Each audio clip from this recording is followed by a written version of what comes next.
This is a day trip that I did with Ian Schaefer up to Beaver Creek. We parked in the middle of the trail. We rode out to the east, then turned around and came back, rode all the way to the west, out to West Higgins Lake, and back to the car. And welcome to part 2, where we ride west. Say that fast 3 times.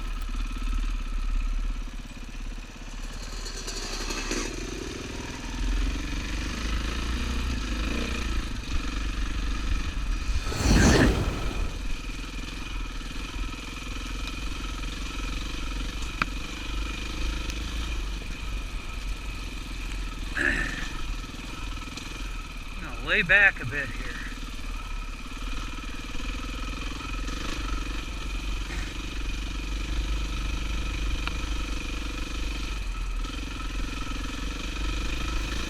You can see the dust hanging in the air. I'm really bummed that this camera angle is not quite right and that it's bouncy. But that's why I got a new camera. This is pretty, huh? Very nice.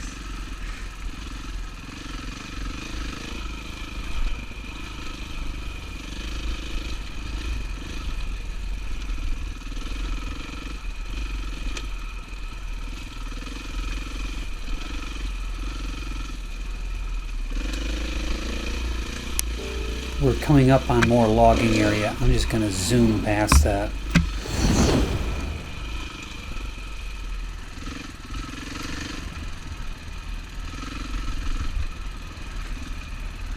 Pretty.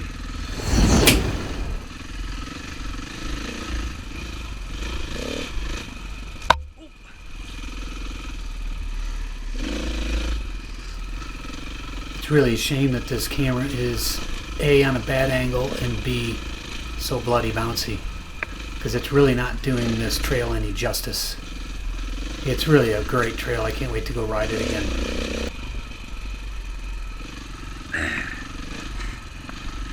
This is beautiful.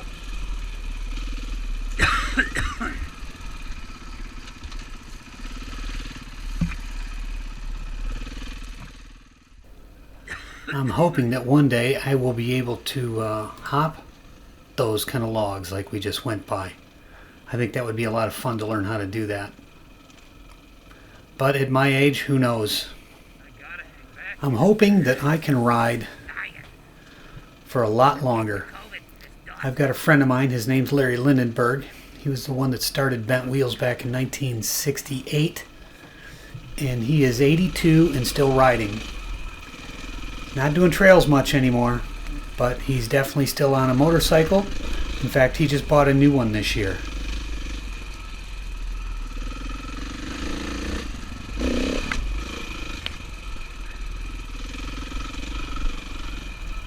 One of the things that is so enjoyable about riding dirt bikes is that it takes total concentration.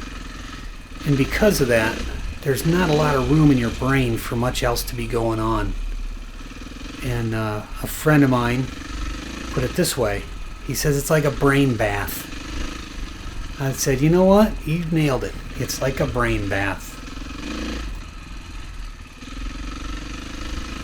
I've been riding now for about 10 years. And I've met some great people along the way in those 10 years.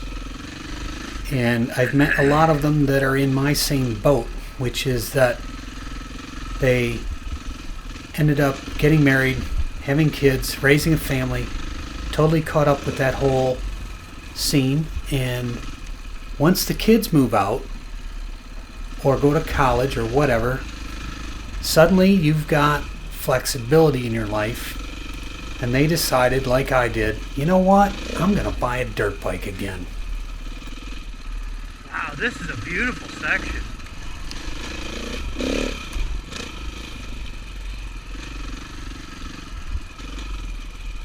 I'm waiting for the water. It all says there's a big water crossing here somewhere that you got to go around. Seems like we're going down into a valley.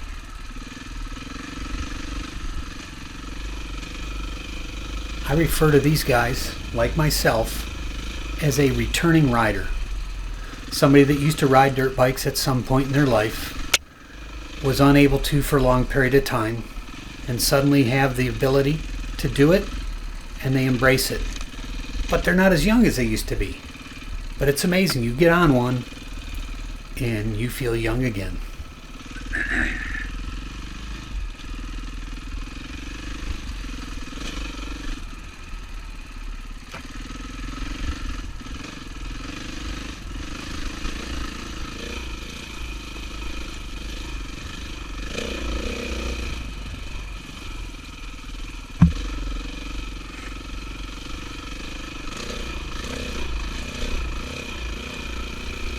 This trail would be absolutely beautiful shortly after a rain. I have no idea where this trail goes.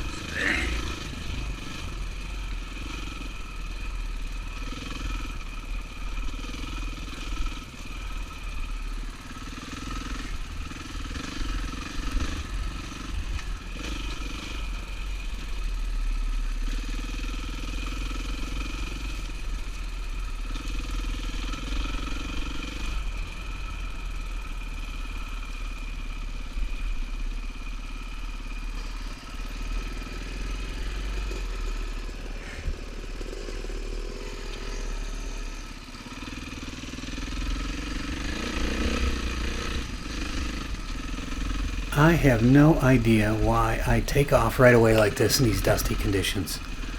Because inevitably I end up slowing down and then I gotta lag back just so that I can friggin' breathe. But I seem to do it every time. Ooh, hotline.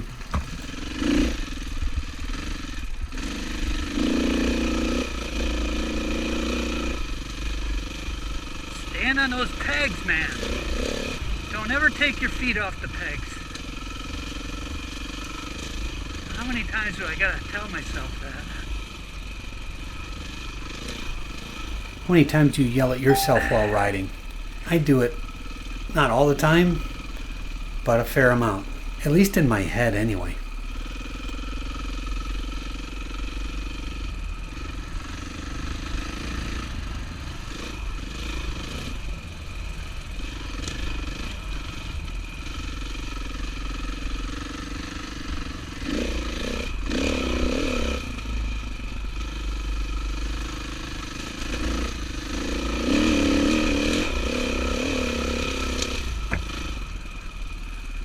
Cool.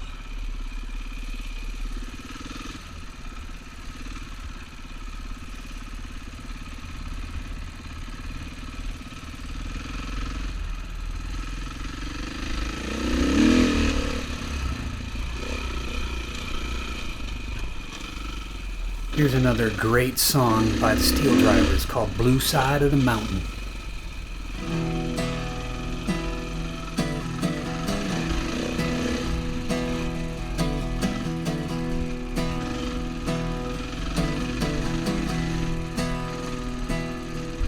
There's a place in a piney hollow that no one This section's much better than the east. but me can find. Some Choctaw belted in the hillside, stone by stone in a simpler town.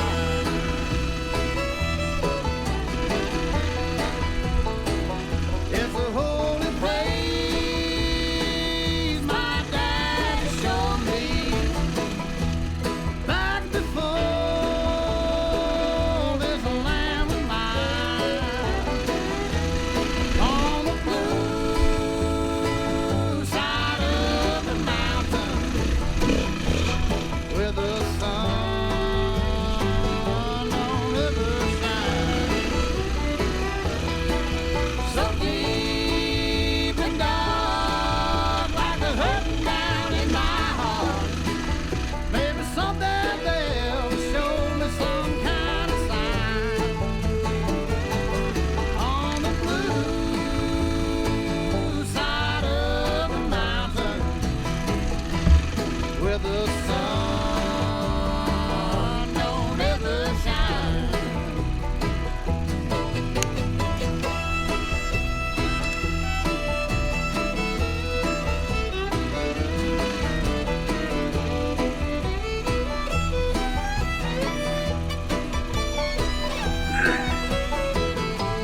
was wondering why Ian had stopped here, and I didn't know till I got a little closer. I'm like, oh, there's just a little log here.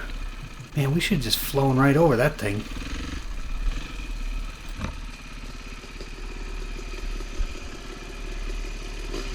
Gotta find some peace before I lose my mind.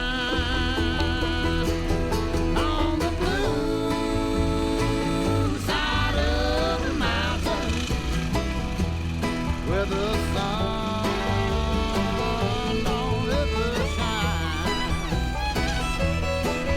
So deep and dark, like the hurting down in my heart. Maybe something there will show me some kind of sign. Oh, this is beautiful. On the blue side of the mountain, Just gorgeous. where the sun don't ever shine. Where the sun don't ever shine.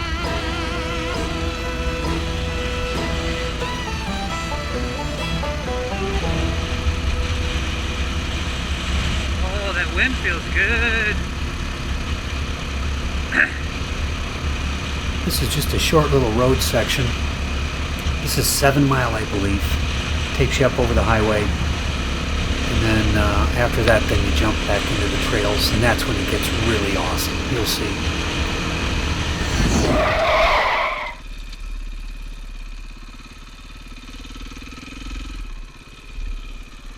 I almost missed it, but I caught it. Ian blew it. He came back. Gotta love those signs that say motorcycle only.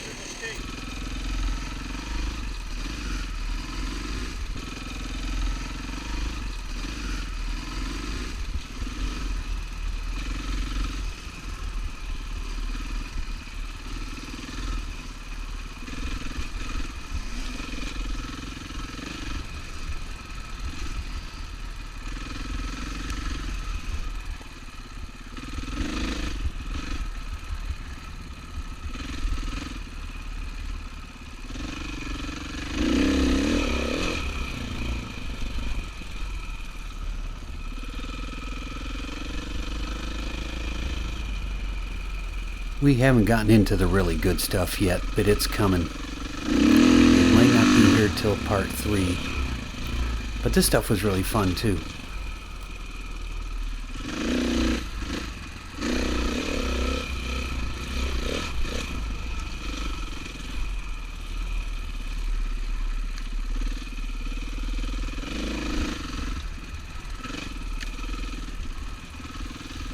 I've always kind of been a roll-on throttle kind of guy.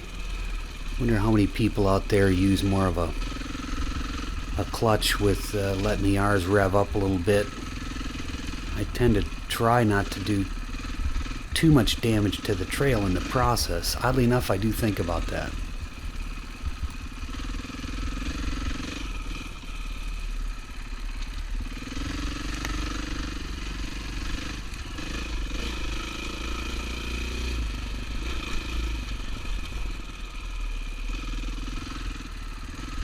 Here am I in.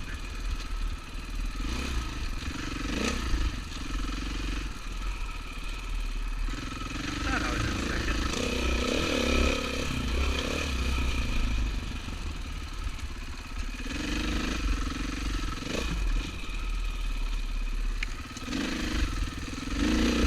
And then the GoPro died, so I had to stop and change the battery. There, that didn't take too long, did it?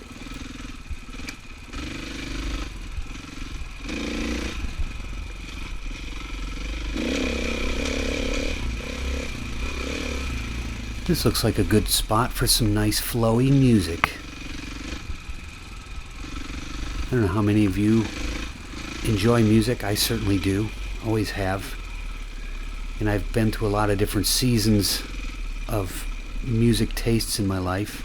And oddly enough, in my senior year in high school, some friends and I started listening to different kind of jazz and not so much the horns kind of stuff. but just different stuff. And here's a band that I was introduced to, actually an artist called Jean-Luc Ponty, and he plays an electric violin. Pretty cool stuff. I'm going to play it here for you and hope you enjoy it.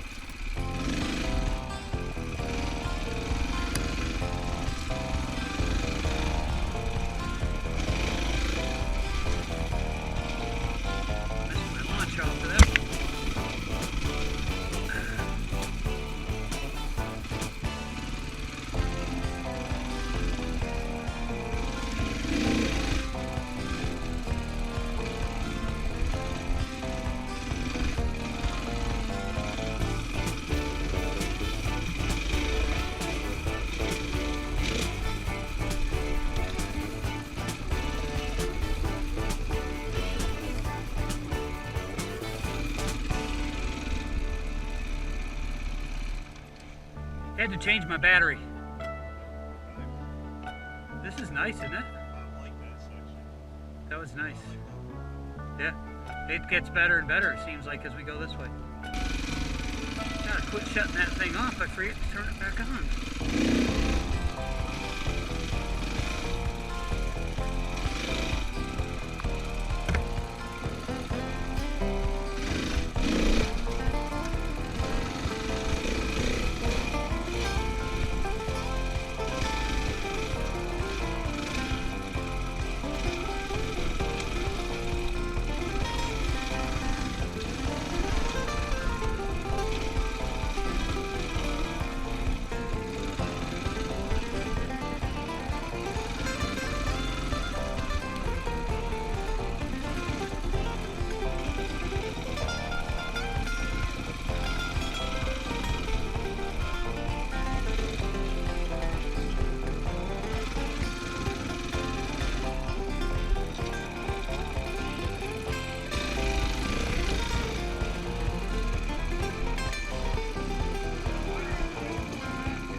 That ends part 2. I hope you liked the Jean-Luc Ponty. I certainly did. It's been a while since I heard it. Look forward to seeing you on part 3, which I think will be the best part. If you enjoyed it, be sure to like and subscribe. Thank you.